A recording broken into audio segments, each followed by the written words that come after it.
En el año de 1655, un buque español que transportaba negros del noroeste de África para venderlos como esclavos, naufragó frente a la isla de San Vicente. Los sobrevivientes se refugiaron en el terreno montañoso de la isla, donde se apropiaron de las mujeres indígenas de la etnia arahuaca, adoptando sus costumbres, estructuras familiares y lenguaje. Ese es el origen de la etnia Garinagu o Garífuna, que en español significa dolor profundo. Ellos llegaron a Honduras en 1797. La venida de los negros garífunas de San Vicente a Honduras obedeció a la disputa que tuvieron los ingleses con los franceses para dominar esa población, y Satuyé, que era el líder, allá era el cacique, no permitió que su gente fueran dominadas. La etnia garífuna está asentada en la costa atlántica de Centroamérica, desde Belice hasta Nicaragua. En Honduras viven desde hace casi 2 siglos en la zona norte, diseminados en 42 comunidades con una población aproximada de 95,000 personas, sin incluir aquellos que residen en las principales ciudades del país y en el extranjero. Todos los hechos importantes de su vida cotidiana, desde la producción del pan de coco, hacer el casabe, construcción de casas, fiestas ceremoniales, la curación de enfermedades, hasta los ritos fúnebres, son recordados con música y danza, que junto con la tradición oral representan el más importante vehículo de transmisión cultural.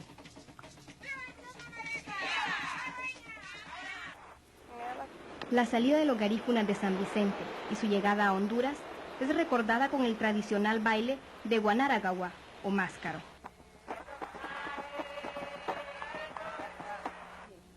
Satuyé significa un héroe negro que luchó por esta generación a que sea libre, independiente como los demás. Y Satuyé es muy grande con nosotros, porque durante su lucha él preparó este equipo de máscara, y que las mujeres, hombres se vestieran de máscara usando algún chinchín para ir bailando, y las mujeres cubrían una tapadera para que el hombre se escondiera y podía pelear.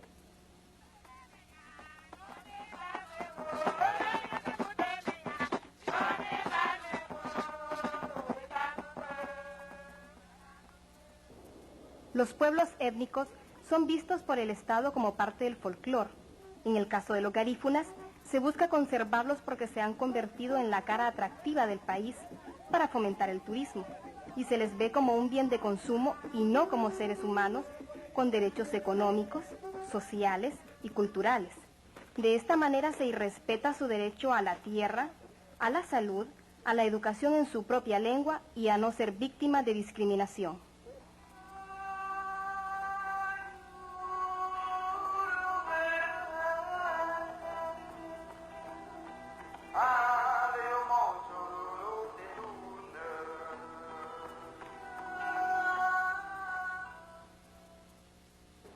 Sí, existe una discriminación desalopada, una discriminación que si hacemos una encuesta en el país nos van a decir que no existe. Pero sí, solo siendo negros o solo siendo pobres, uno puede sentir esa discriminación. Se manifiesta cuando a veces nos dicen negro, negro no como porque somos negros, sino que nos lo dicen en una forma orientado como para dañarnos la susceptibilidad, porque a nosotros nos gusta que nos digan negro, pero que nos digan negro como debe de ser, no pretendiendo dañarnos la susceptibilidad. Y la comunidad garífuna, como puede verse, dentro de la comunidad no hay discriminación. Sentimos esa discriminación cuando salimos de aquí de la comunidad. Pero el garífuna no solo es discriminado por su color. También, como ocurre con la mayoría de los pueblos étnicos, un buen número de comunidades garífunas están ubicadas en lugares dispersos y poco accesibles, y los servicios mínimos de salud y educación resultan costosos y poco productivos para el gobierno. La situación de la desnutrición pues es algo grave porque No sé si es por es por la alimentación o medio ambiente de las personas, de las mamás, que no pueden o nutrir a aquellos niños, ¿verdad? Principalmente sucede con las madres que tienen muchos niños y madres solteras que no pueden mantener a sus niños son las que están dando problemas ahora con desnutrición. Tengo 11 niños, tengo 10 vivos y un muerto. Y tengo que trabajar para poder mantenerlos. Para conseguir dinero tengo que trabajar. Como no tienen padre, así tengo que hacer.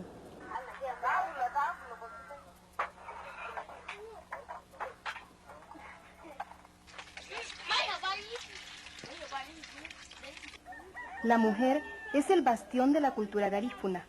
Representa el soporte por la línea de la agricultura, es la que siembra el arroz, la yuca y se encarga de realizar las labores domésticas.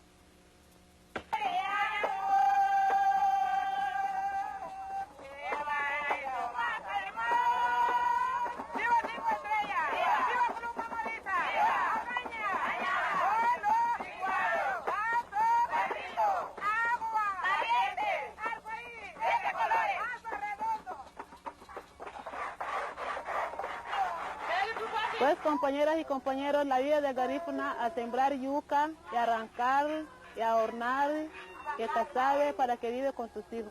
A lavar la ropa de los hijos, a limpiar la casa y hacer a sus alimentos de sus hijos cuando haya. Cuando no hay, pues los hijos y la madre y el padre lo aguantan, para cuando lo consigan. Todos los pueblos y aldeas garífunas cuentan con escuelas primarias, pero como ocurre también entre los ladinos, la mayoría no tienen todos los grados o son atendidas por un solo maestro, lo que limita sus posibilidades de continuar con la educación media o superior. Así, al pasar los años, muchos de ellos se convierten en analfabetos por desuso. Y es una educación que no nos vincula incluso con la misma lengua. Cuando yo estuve en la escuela nos prohibían hablar nuestra lengua en la escuela. El sistema educativo actual, basado en la enseñanza en español y no en una educación bilingüe, es decir, en español y garífuna, los aleja de sus raíces culturales. Venimos hablando garífuna desde nuestra llegada a Honduras y esto fue en 1797, 195 años. Y entonces es una educación que la miramos como más bien amenaza constantemente a desaparecer también nuestra cultura. Porque el pueblo que no tiene lengua no puede ser un pueblo que tenga identidad. Y el pueblo garífuna hasta este momento se identifica por eso, porque tratamos y debemos de procurar porque la enseñanza bilingüe sea una realidad en el garífuna. Pero los garífunas no solo corren el riesgo de perder su lengua, sino también algo que desde hace 195 años les pertenece, la tierra. En los últimos 15 años, muchas de las tierras que poseen han sido ocupadas por ganaderos, terratenientes, militares y ladinos que han emigrado a la zona para cultivar productos de exportación. Ante la constante usurpación de sus tierras, un grupo de jóvenes del municipio de Limón decidió organizar la comunidad para defenderlas y recuperarlas. La cooperativa que hemos formado se llama Iseri Lidawamari, en español Nuevo Amanecer. Los fines de esta cooperativa va para recuperar las tierras de la comunidad garífuna. Desde luego, la tenencia de la tierra está estrechamente vinculada con la subsistencia del garífuna, porque el garífuna, su medio de vida ha sido siempre el cultivo y la pesca, la agricultura y la pesca. Entonces tenemos esto de que sin la tierra no podemos prácticamente vivir.